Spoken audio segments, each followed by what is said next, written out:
Domček na Vianoce alebo rozsvieťme svetlo v nás. Vítajte vo vianočnom zamyslení, kde vás pozývam pozrieť sa na Vianoce trochu inak. Cez svetlo, ktoré všetci v sebe nosíme. Som Jana Chinoracká a budem vás sprevádzať týmto zamyslením sa nad svetlom, láskou a silou, ktoré môžeme spoločne objaviť.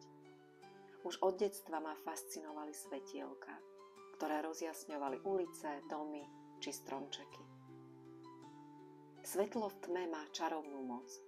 Priťahuje nás, dáva nám pocit tepla a bezpečia. No premýšľali ste niekedy nad svetlom, ktoré nosíte v sebe? Je čas rozsvietiť ho spoločne tu a teraz.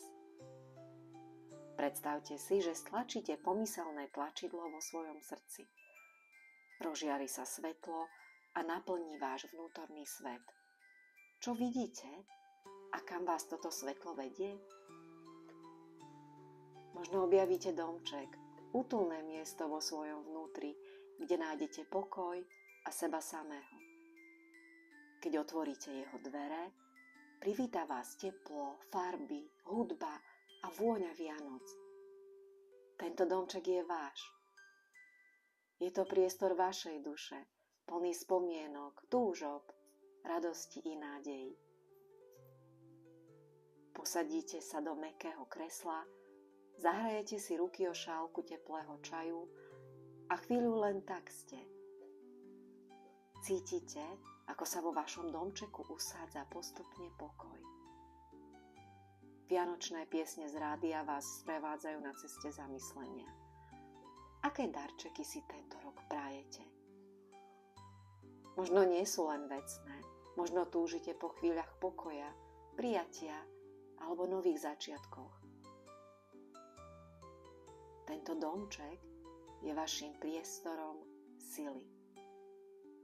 Každé rozhodnutie, ktoré tu spravíte, ovplyvní kvalitu vášho života.